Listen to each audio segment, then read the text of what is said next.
Former President Barack Obama is opening up about the pressure to stay politically active during the Donald Trump era and how it's causing real tension at home with Michelle. Quote, she wants to see her husband easing up and spending more time with her, enjoying what remains of our lives.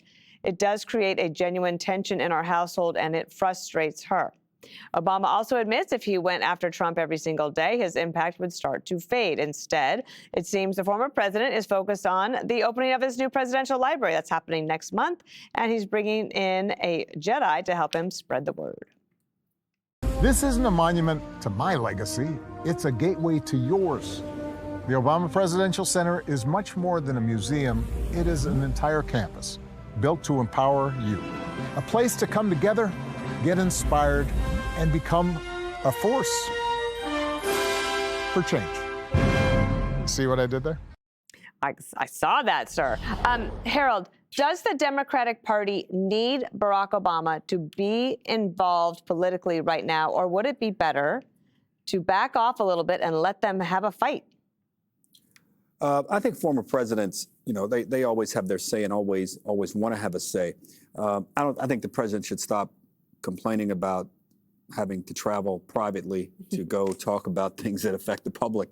But I hope he remains active and engaged, and I hope that whatever he wants to do with the center, I hope he tries to lift people up and lift up ideas and help advance a new generation of thinkers into politics, likely Democrats, but people who think and people who want to reach across the aisle and people who ultimately want to create outcomes that better people's lives. That's what's missing in politics today. So I hope he does more of that. He was one of the shining lights in politics while he was in the early 2000s, and I hope he gets back to that as he lives out I hope he's not dying. He's a young guy. No, of course. He's got a lot. And maybe that's why Michelle says she's frustrated. She's like, why are you talking about politics? We should do more things together, Jesse. Does she really want to do more things with Barack? It doesn't seem like it. Seems like she wants space.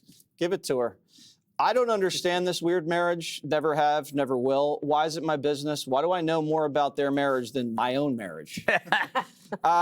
Stop talking about your relationship. And rules for men, you never let another man, unless he's sleeping with your wife, get in the middle of your marriage.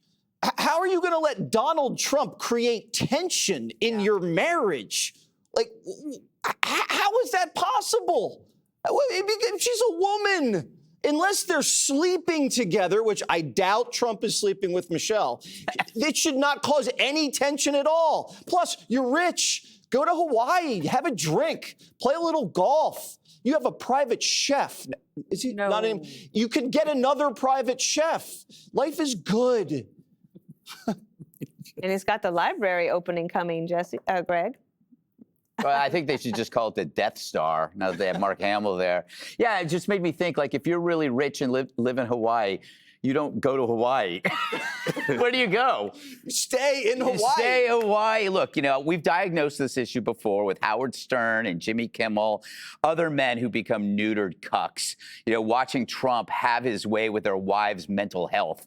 I think this is why so many kind of like accomplished liberal men have to smoke so much weed, because that's their only escape, because the Trump hate from their other spouse, they can't escape. Why do we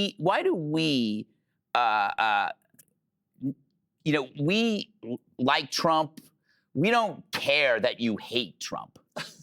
We don't care. We like Trump. We don't care that you hate him. Yeah, we know. But they hate Trump and they care that you like him. Yeah. Like, how can you like Trump? It's like those Chinese finger cuffs. Trump hate, the more you pull your finger out, the more resistance you feel. And that is the ego. People who hate Trump, they just can't let go. Meanwhile, I could say that I think Trump is a gas, but it's not dependent on any feeling or security that I have for my ego. If you say, I think he's evil, it's like, whatever, dude, I don't care. I just think he's hilarious. It's a weird thing. The hate is so tied to their personal ego. That it's driving wedges in what was left of a relationship, a beautiful relationship. Call me, Michelle.